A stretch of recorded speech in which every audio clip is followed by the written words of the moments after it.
foram 182 shows em 190 dias, 25 estados de 27, uma semana inteira para trabalhar com apenas a segunda-feira de folga, programas de TV, programas de rádio, van, voo todos os dias, sem tempo de ver a família. Tudo isso, gente, era a rotina dos Mamonas Assassinas na época.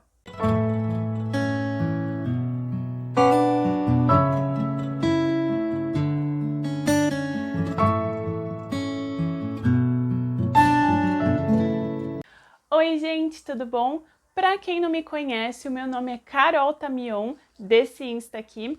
E você, que com certeza gostaria de ter ido ao show dos Mamonas Assassinas, ou foi, sortudo você, já vai se inscrevendo, já vai deixando o seu like, já vai comentando, porque hoje eu vou falar de todos os segredos de bastidores dos Mamonas Assassinas, dos shows, da equipe, muita coisa, muita curiosidade. Então se inscreve aqui que já me dá uma baita força no canal.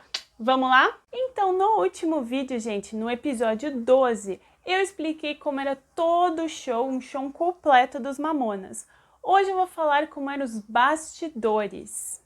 Para começar, eu tenho que apresentar também a equipe, todo o pessoal que ajudava a fazer o show dos Mamonas acontecer. Afinal, esses caras também têm muita história. Começando então pelos empresários, o Rick Bonadio e o Sami Elia. Rick Bonadio, que viria a ser um dos maiores e mais prestigiados produtores musicais do mundo, já alegou em várias entrevistas que o seu primeiro sucesso estrondoso foi os Mamonas. E ele já disse em várias entrevistas que talvez se não tivesse conhecido os Mamonas, ele não teria chegado onde chegou. Então até hoje ele é muito agradecido por ter conhecido os meninos de Guarulhos. Paulistano e criado na ZN de São Paulo, é nóis, Rick, ele era um rapper. Gente, sim, ele era um rapper antes de ter um pequeno estúdio de gravação em sua casa no bairro do Tucuruvi. Rick sempre teve contato com estúdios de gravação, então para ele não era tão difícil fazer essa parte. Então ele começou a anunciar o seu estúdio em um jornal. E foi nesse jornal que os meninos da banda Utopia encontraram um estúdio para gravar o seu primeiro LP. Dinho foi quem ligou para Rick e alguns dias depois, ele, Bento e Júlio foram até o estúdio para conhecer o Rick. O álbum realmente foi gravado. Infelizmente ele não foi bem sucedido, mas a amizade com o Rick só cresceu durante todo aquele momento. E Rick sempre acreditou nos meninos, ele sempre soube que ali tinha alguma coisa que podia se aprofundar, e depois que ele ouviu a música Mina, ou Pelados em Santos, como nós viemos a conhecer, gravada amadoramente em seu estúdio, ele resolveu incentivar os meninos a mudarem o nome e o estilo da banda. Ele disse que sabia que os meninos ainda iriam estourar Brasil afora. E ele até convidou Sami Elia para ser o seu sócio. Rick diz em sua autobiografia: "Gravamos tudo no meu estúdio. Eles foram para Los Angeles para mixar o disco e fiquei cuidando da logística por aqui. A advogada Luciana Rangel nos orientou e acertamos as participações como empresário e banda. Só que o meu negócio principal ainda eram os estúdios. Era de onde eu tirava meu sustento e onde concentrava uns 90% do meu tempo até essa fase. Além disso, minha participação em relação à banda era mais artística do que logística. Foi quando eu lembrei do Sami Elia, empresário que era muito amigo meu e que conhecia bem de estrutura de empresariado artístico. Convidei-o para ser meu sócio e ele topou. A partir do momento em que a banda começou a fazer muito sucesso, eu fiquei encarregado do RP, ir às rádios e à gravadora, e de falar com contratantes. E o Sami ficou com a parte dos negócios, cuidando das coisas de estrada também. Na verdade, tem uma vida muito interessante. Ele também é paulistano, é palmeirense roxo, ele fala hebraico e olha só, ele também era líder de uma banda que chamava Sammy's Band, que tocava mais um jazz. Ele e Rick Bonadio se conheceram em 1992 e logo se tornaram grandes amigos. Então, em 1995, Sami apareceu de surpresa nos estúdios de Rick para uma visita. E Rick, que estava já pensando em quem poderia ser empresário dos meninos, tocou Vira-Vira e perguntou se ele não queria ser o empresário daquela banda. Sammy então ouviu Vira-Vira e achou sensacional. Ele também achou que aquilo estouraria no Brasil inteiro. Depois de ouvir 3 músicas da banda Mamonas Assassinas, Sammy aceitou a proposta, mas ainda teve uma exigência, que ninguém ali usasse drogas.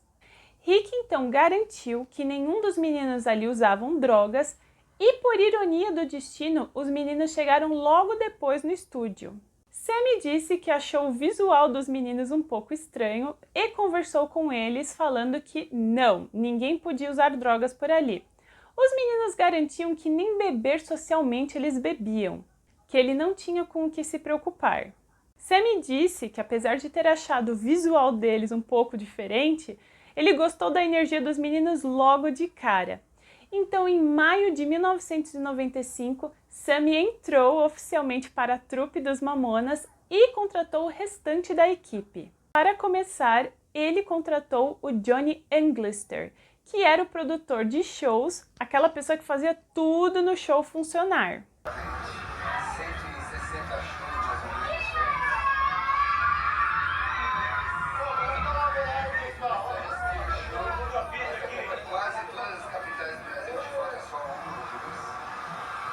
E que também já era amigo de Sammy há muitos anos.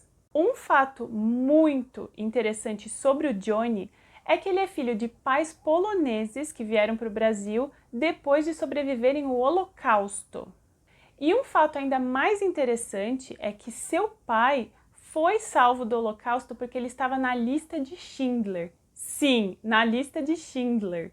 E a mãe de Johnny já estava na fila de uma câmara de gás, olha só, de um campo de concentração, quando a Cruz Vermelha foi lá inspecionar o campo e interditou tudo. Eles acabaram vindo morar no Brasil e foi aqui que Johnny nasceu, e ele, na verdade, virou até líder de uma banda de heavy metal, por isso que ele tinha aquele cabelão comprido. A princípio, Johnny não queria fazer parte da trupe dos Mamonas. Ele achava que seria apenas mais uma banda engraçadinha por aí e não se interessou. Depois de passar mais de 40 dias nos Estados Unidos, ele voltou para o Brasil e viu os Mamonas sendo a banda mais famosa do momento. Então ele decidiu ir a um show dos meninos para ver como eles eram. Ele acabou se surpreendendo com o show dos meninos e com o talento musical que eles tinham. E sim, ele realmente aceitou entrar para a trupe deles. E os Mamonas, como sempre, adoravam dar apelidos para todo mundo que eles conheciam. Para Johnny não foi diferente. O apelido que eles deram para o Johnny foi Marreco, por causa de sua voz estridente.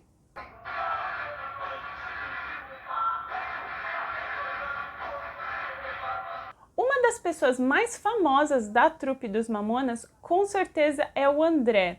Você não conhece o André? Na verdade, o apelido dele é Ralado. Ralado já era amigo do irmão do Dinho, o Marcos, desde quando eles eram bem novinhos.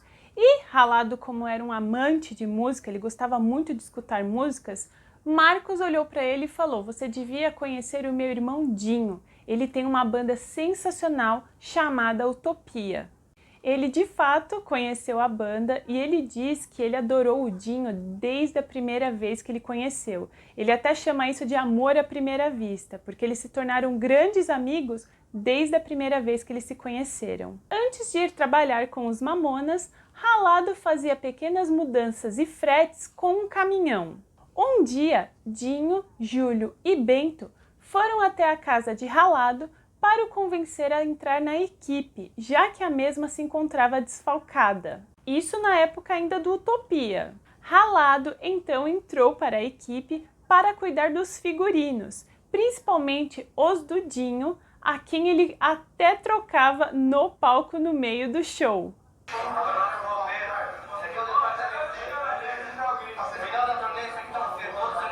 Depois temos Benjamin, que era quem cuidava de toda a parte administrativa. Era ele que cuidava dos contratos e falava com os contratantes, e também era o responsável por pagar o que os Mamonas quebravam ou usavam em hotéis ou qualquer outra coisa com o próprio dinheiro do show. Fora do trabalho dos Mamonas, ele era um produtor de vídeos e também era um paraquedista. Depois temos Macarrão, ou como ele é conhecido pelos pais, Luciano. Macarrão era amigo de Johnny, pois os dois trabalhavam com bandas de heavy metal. Tanto que o Macarrão já tinha trabalhado com bandas como Ratos de Porão e Sepultura. Ele era quem cuidava do PA, ou seja, o som do show.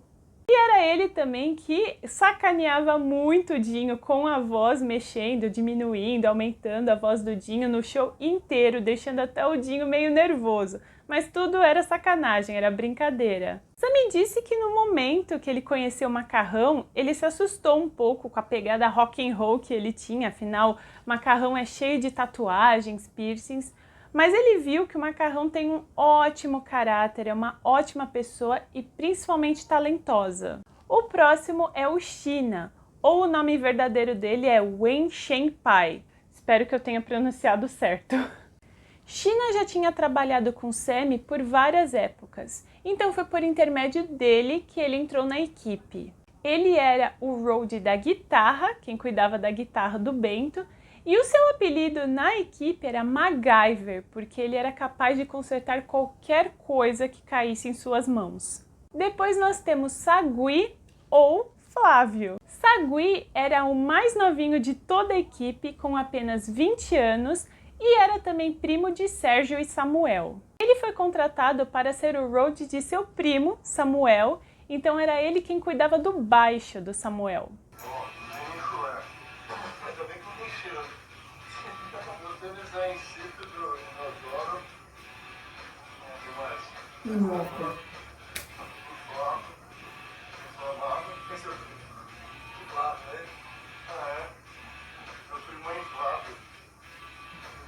E tadinho, ele sempre era um dos maiores alvos da banda para sacanear, porque ele era mais tímido, mais novinho e o mais bonzinho de todos. Depois nós temos o Geleia, ou Cristiano, que era o técnico de monitor dos meninos, era ele que equalizava todo o som do show, mas eu não encontrei muitas informações sobre ele, gente. Então se vocês sabem alguma coisa sobre ele, comentem aqui embaixo para mim, por favor. Depois nós temos o Tição, ou o homem da calça vermelha.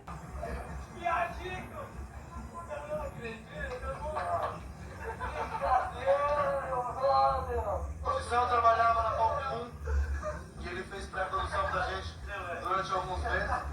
E de tanto a gente conviver com essa figura, a gente aprendeu a gostar dele, amigo da gente. Há 10 anos. Há 10 anos, você casou mais quanto depois? Quanto a gente botar, eu vou dar pra alguém gostou. Que também foi produtor da banda durante 4 ou 5 meses. O Dinho chamava ele de Humberto Gessinger, que é o vocalista do Engenheiros do Havaí, a quem Tição parecia muito. Eu já falei brevemente com o Tição, ele é um cara muito simpático. Eu vou deixar na descrição, gente, um vídeo muito interessante sobre ele, onde ele explica até a famosa história da calça vermelha, como ele entrou para a banda. Então, melhor até do que eu explicar é vocês ouvirem da boca dele. Vão lá, gente, vão no vídeo, vejam, é muito emocionante, muito bom. Produtor dos Mamonas durante uns 4 ou 5 meses, não direto, mas intercalado algumas datas, e a partir de uma semana antes do acidente eu assumi o escritório deles em São Paulo e produzi já como produtor oficial deles o show de Piracicaba, a pré-produção, como fui de Piracicaba, e o de Brasília a pré e a produção. Depois, gente, nós temos duas pessoas muito importantes, não só na história dos Mamonas, mas pessoas muito importantes de verdade. Então eu vou fazer aqui minha homenagem para o Shuri Lumbers e o Sérgio Saturnino Porto, ou Reco, como vocês quiserem. Shuri Lumbers, ou Isaac Souto, era na verdade primo do Dinho, filho da dona Enércia, que é a irmã da Célia, que é a mãe do Dinho. A dona Enércia, a mãe do Shuri, que já é falecida, ela não queria que o filho entrasse para a equipe dos Mamonas. Os dois, o Dinho e o Isaac, vieram de uma família muito religiosa, então ela não gostaria que ele entrasse para talvez esse mundo. Mas a dona Célia, a mãe do Dinho, a convenceu a deixar, falando que Deus tinha um grande propósito para os dois. Foi o próprio Isaac que se deu o apelido de Shuri Lumbers. E olha só a história. Em um dia, havia um bando de fãs dos Mamonas gritando muito por eles na frente do hotel. Então Isaac saiu na porta e disse: vocês ficam gritando por esses tal de Mamonas assassinas aí? Vocês deviam gritar por mim. Eu sou um ator famoso, meu nome é Shuri Lumbers. A galera achou muito engraçado, então na hora da saída dos Mamonas assassinas do hotel, todos aqueles fãs estavam gritando Shuri Lumbers, Shuri Lumbers. O apelido pegou. Shuri Lumbers foi inclusive quem criou um dos bordões que os Mamonas usavam entre eles, que era a frase: ninguém, mas ninguém faz tal coisa com tal pessoa. Vou deixar até um exemplo aqui de como o Dinho usa essa frase.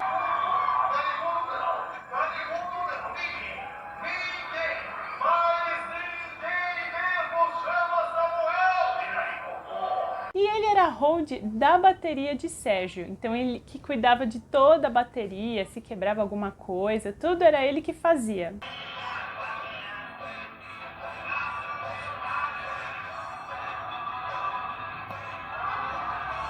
Isaac nasceu no dia 8 de março de 1967, fazendo ele ter 27 anos em março de 96. E um fato muito interessante sobre ele é que antes dele trabalhar com os Mamonas, ele era coveiro, sim, coveiro, na cidade de Jundiaí. Isaac, ou Shuri, sempre foi descrito como uma pessoa muito alegre, muito divertida, que não tinha tempo ruim e que era tão brincalhão quanto seu primo Dinho. E que talvez, infelizmente, era a única pessoa de toda a equipe que tinha medos de avião. Temos então o Sérgio Saturnino Porto, ou Reco, como era conhecido na trupe. Ele, que era o segurança da banda, nasceu no dia 16 de janeiro de 1967, fazendo ele um jovem de 29 anos em março de 96. Antes de ser o segurança dos Mamonas, ele era advogado realmente formado, ele que tinha passado no OAB, e ele trabalhava no aeroporto de Cumbica, lá em Guarulhos. E apesar de ele ser o segurança da banda, sempre dar uma olhadinha um pouquinho mais séria para os fãs mais saidinhos, na verdade ele era muito tranquilo e até era considerado o anjo da guarda da banda.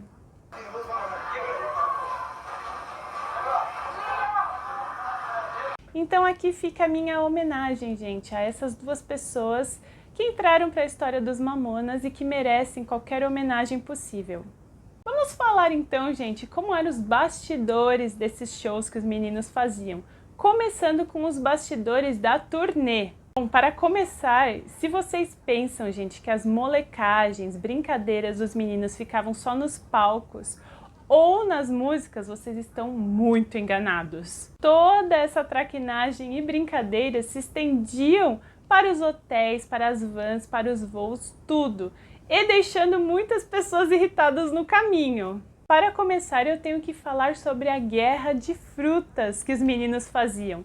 No próprio contrato de shows dos meninos, eles estipulavam que o camarim deveria estar cheio de frutas. Comer as frutas eles até comiam, mas elas eram realmente usadas no combate de frutas voadoras dentro do camarim. Começava com uma pequena uva voando e quando eles iam ver tinha um melão, uma jaca, uma melancia, tudo sendo jogado.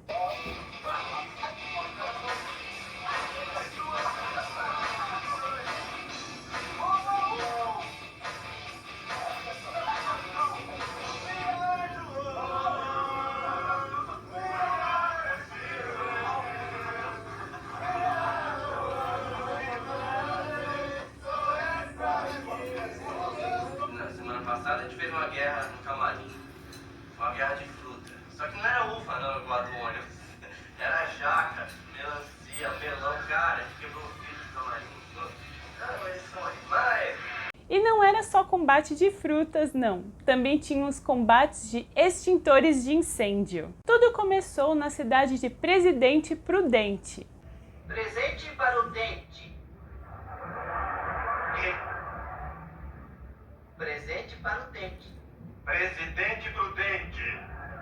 Um gerente de hotel foi inocente o suficiente para reservar um andar inteiro para os Mamonas e sua equipe. Dinho então pegou um dos extintores e foi até o quarto de Sammy. Sammy estava tomando banho, então Dinho bateu na porta e disse que Sammy deveria abri-la porque era urgente. Sammy abriu a porta e tomou um jato de CO2 na cara.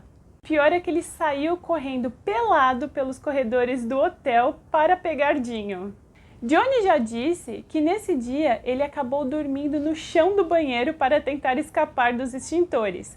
Mas no outro dia não teve jeito. Ele acordou e pá! Foi na cara dele também. Eu dormi uma noite no banheiro, no quarto do hotel, por causa de uma guerra de extintor que teve. Tô tomando banho, os caras batem na porta, pá. Sammy. Pô, tô tomando banho. Pô, precisa falar com você urgente. Sammy, eu pego minha toalha, né? Não sei o que, quando eu abro a porta, vem eles com extintor. Falei, seus filhos das putas, é guerra? Então vai ter guerra essa noite, meu. Vocês estão ferrados. Aí, meu amigo, a gente fez um pequeno estrago depois daquele hotel com os extintores e depois eu tive que pagar. E essa brincadeira acabou se tornando hábito em todos os hotéis que os Mamonas passavam. Para o desespero dos gerentes, hein? Também temos uma história de uma falsa prisão, que aconteceu em São Paulo, quando os meninos, por todo o assédio que eles estavam tendo por causa dos fãs, tiveram que andar no camburão da polícia, olha só, porque eles não conseguiam nem sair do próprio lugar. Eles tiveram que ser escoltados pela polícia e todo mundo estava achando que eles estavam sendo presos, mas não, isso não aconteceu. Não nessa vez, porque teve sim uma prisão real do Dinho. E aconteceu na cidade de Franca.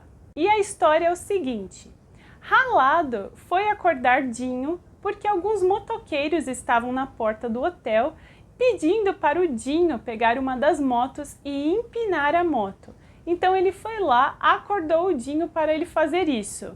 Quando ele desceu, a moto estava toda estragada já, mas Dinho então resolveu empinar a moto. Mas o que aconteceu? Ele estava sem camisa, sem capacete, sem documento e na contramão. E não deu outra, ele deu de cara com a polícia, que saiu do carro já apontando a arma na cara do Dinho e levaram ele na delegacia já naquela hora. Ele acabou sendo liberado super rápido, porque o filho do delegado era muito fã dos Mamonas Assassinas. Tanto que ele tirou um CD de algum lugar, deu pro Dinho assinar e ficou por isso mesmo. E, para a ironia do destino, tinha uma rádio ali perto que entrevistou o Dinho, que estava na prisão naquele momento. Uma outra história famosa é sobre as namoradas ou sobre a mulherada que os Mamonas colocavam nas vans ou nos carros. Dinho, que estava recém-solteiro quando a turnê começou, deu a regra que nenhuma namorada ou nenhuma mulher deveria ser levada para o show.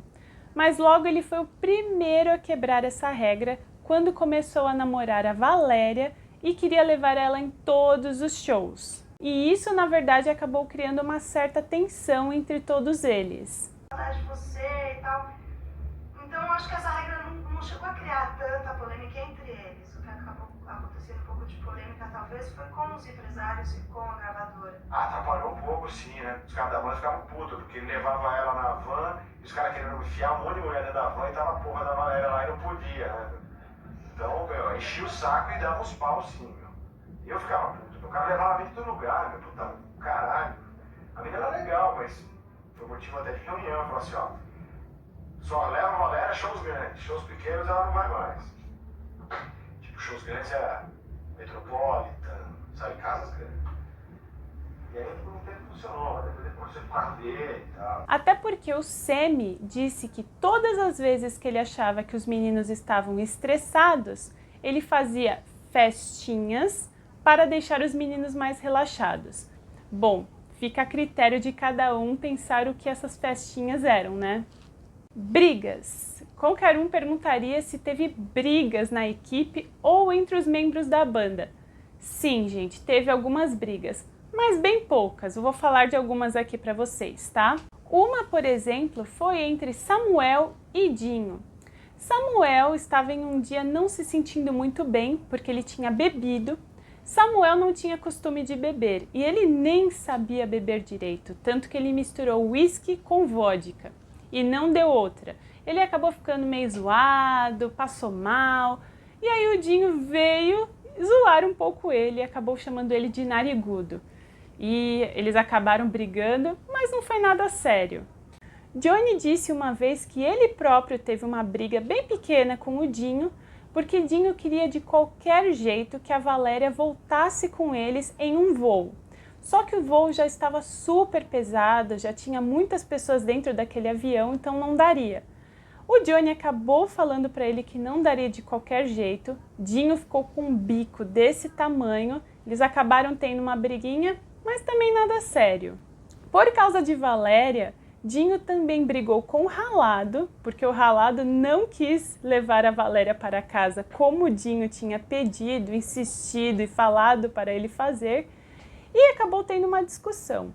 O Ralado, no outro dia, disse que iria até sair da banda, mas foi Bento que o convenceu a ficar. Eles tiveram uma boa conversa e o Bento falou: não, relaxa, fica tudo bem, e ficou tudo bem mesmo.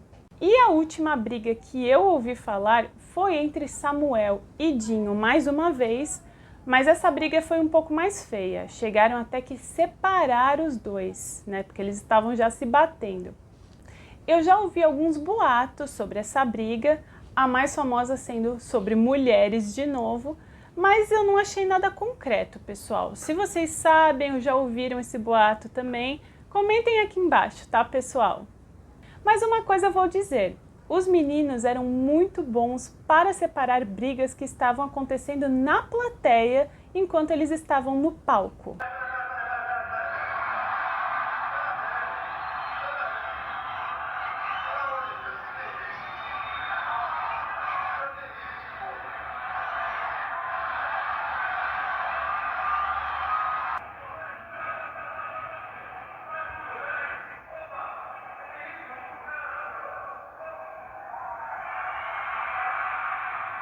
E já que eu falei sobre o palco, sobre a plateia, vamos então falar sobre os shows, pessoal. A turnê dos Mamonas foi um verdadeiro sucesso de público. Foram 182 shows em 190 dias. Eles tocaram em 25 de 27 estados brasileiros.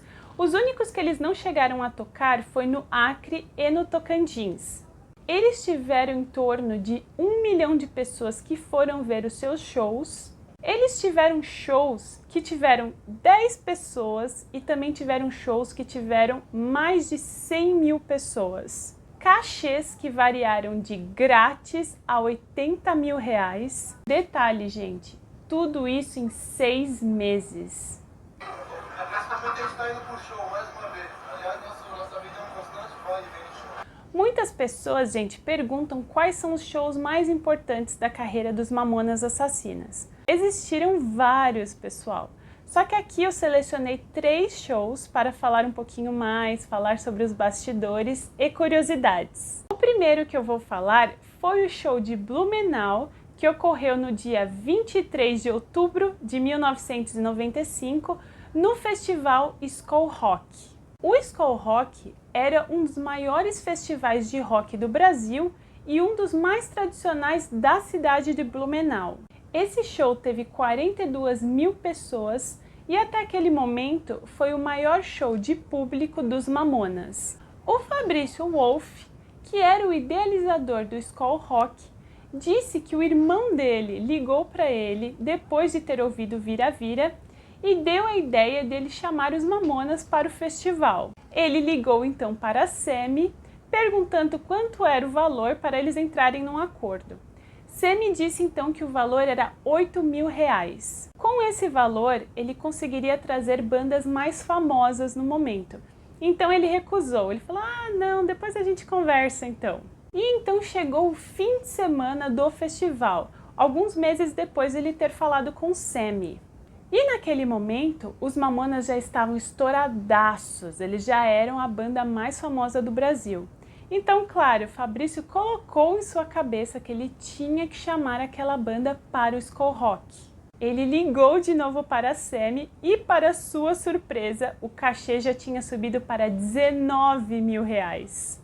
Fabrício então ligou para a Skol, que era realmente quem patrocinava tudo do evento, e a Skol recusou, dizendo que o line-up já estava todo fechado, que eles não queriam pagar todo aquele dinheiro, tanto que os Mamonas nem apareciam no flyer. Fabrício não desistiu. Ele ligou para a Semi, disse que pagaria sim aquele valor e, para sua surpresa, Semi disse que os meninos teriam um show naquele mesmo dia, mas à noite. Ele perguntou onde seria o show, Semi disse que seria em Floripa. Bom, Florianópolis é bem perto de Blumenau, então ele falou, por favor, convence os meninos a vir fazer o show. Semi realmente convenceu os meninos e eles chegaram num acordo. Então, no dia do show, os meninos chegaram de helicóptero e esse se tornou o maior show da história do evento. E em tantos anos de evento, eles trouxeram as maiores bandas de rock brasileiro de todos os tempos. Mas o show mais lembrado de todo o evento, de toda a história do evento, de quem que é? Dos Mamonas, é claro. Mamonas Assassinas, que foi o maior show deste evento, em 1995, ficou na história, porque a prainha ficou completamente lotada. Nós contabilizamos aqui 42 mil pessoas. E em março de 1996, todo aquele público que foi assistir o show em Blumenau, eles voltaram para a prainha, que foi o local do show, e não para ver os meninos, mas eles foram para fazer uma homenagem a alguma coisa. Mas isso fica para outro vídeo, né? O segundo show que vou falar é um dos mais famosos da história dos meninos, que é o de Valinhos, que vocês com certeza viram várias partes no meu último vídeo.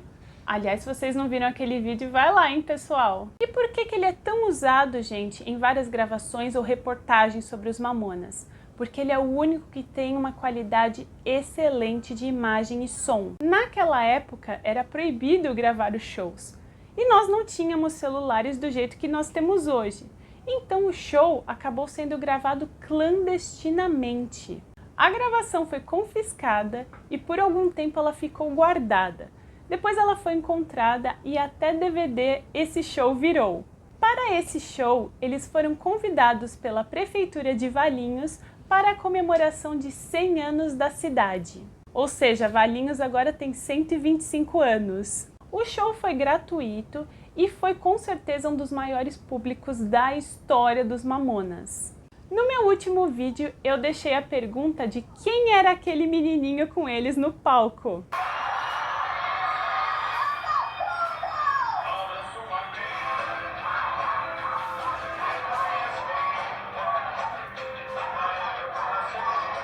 O menininho, gente, se chama Thiago Ferrari, que tinha apenas 2 anos na época do show, e infelizmente ele não se lembra de nada daquele dia.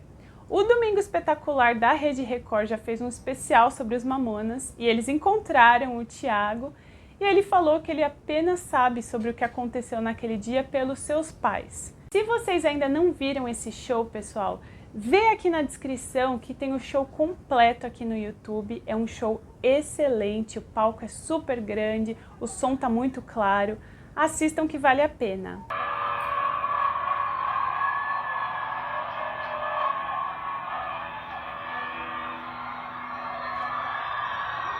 E o último show que eu vou falar é claro que o show do Tomeuzão, que ocorreu na cidade deles, Guarulhos.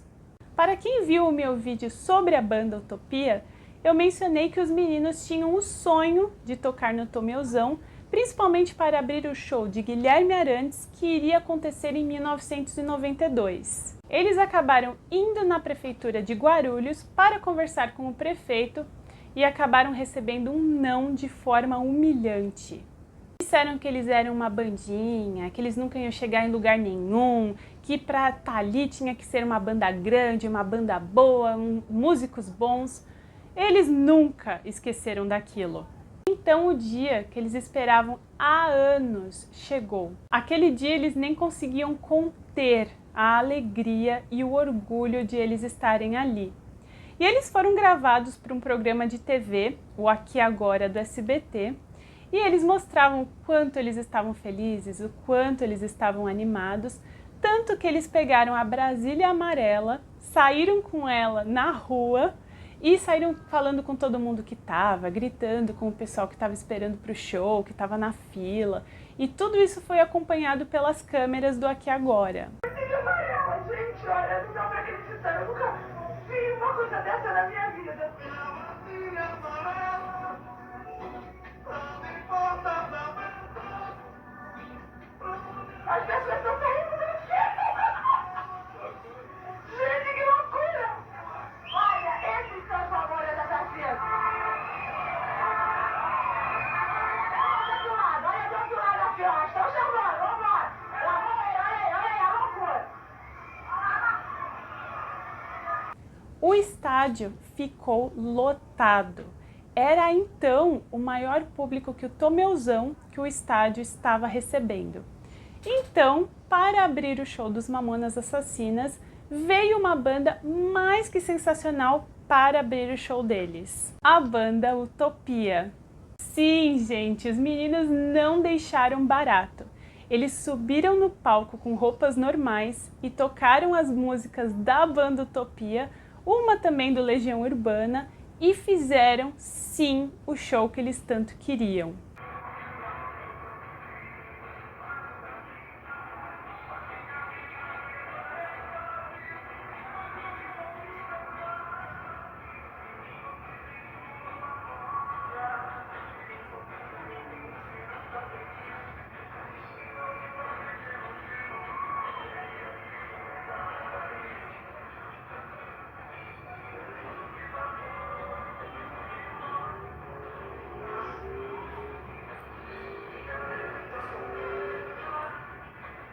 Eles ainda falavam: valeu, Mamonas Assassinas, por deixarem a gente aqui tocar, por essa oportunidade. Ó, gente, os Mamonas estão vindo aí, hein?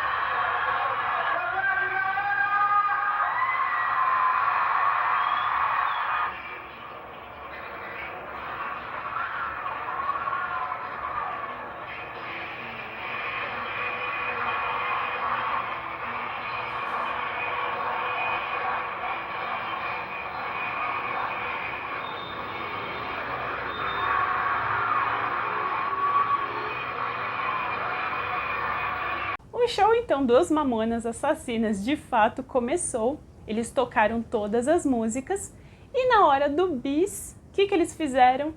Eles tocaram o show inteiro de novo. Então você teve meio que 3 shows dos Mamonas em um. Vocês tiveram o show do Utopia, o show e o bis. E então, antes da música Vira Vira, que estava sendo tocada já pela 3ª vez, Dinho sentou no palco e fez um desabafo. Esse desabafo do Dinho, com certeza, é um dos momentos mais motivacionais e inspiradores que eu já vi na minha vida. Veio do coração dele e mostrou que sim, gente, o impossível não existe.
E olha que quase, gente, de novo nós não iríamos ver esse desabafo do Dinho em vídeo. Um adolescente que estava na plateia gravou também o show clandestinamente, principalmente o desabafo, para no final do show ter a sua filmadora apreendida. O vídeo acabou sendo guardado por um tempo também, até felizmente ser redescoberto e lançado. Esse vídeo fez muito sucesso, principalmente por essa cena do desabafo. Muitas pessoas adoram esse vídeo, eu sendo uma delas. Então, graças a Deus, a gente tem esse vídeo hoje em dia. Então, pessoal, esse aqui foi o meu vídeo em homenagem ao show, aos bastidores, a shows importantes dos Mamonas Assassinas. Eu sei, todos os shows dos meninos foram especiais e importantes, mas eu resolvi escolher esses 3 porque eles são mais famosos, são mais conhecidos, têm mais filmagens e vale muito a pena. Se você, pessoal, sabe alguma história que eu não mencionei, que eu não conheço, escreva aqui nos comentários, eu sempre respondo os comentários de vocês, tá? Por favor, me ajuda aí. E eu sei, gente, eu tô um pouco atrasada com esse meu vídeo, eu tive uma semana um pouco difícil. Eu não vou entrar em detalhes, mas eu queria deixar um beijo muito grande para os meus primos, o Ju e a Amanda. Eu amo vocês demais, meus heróis. E é isso, tá? Então, por favor, pessoal, não se esqueça de se inscrever aqui no meu canal, me dá uma força aqui. Nós já estamos quase terminando aqui o especial dos 25 anos dos Mamonas, ainda tem bastante coisa, mas se você tá gostando, se você tá achando legal, não esquece de se inscrever, tá bom, pessoal? Eu vou ficando por aqui. Um super beijo para todo mundo. Tchau!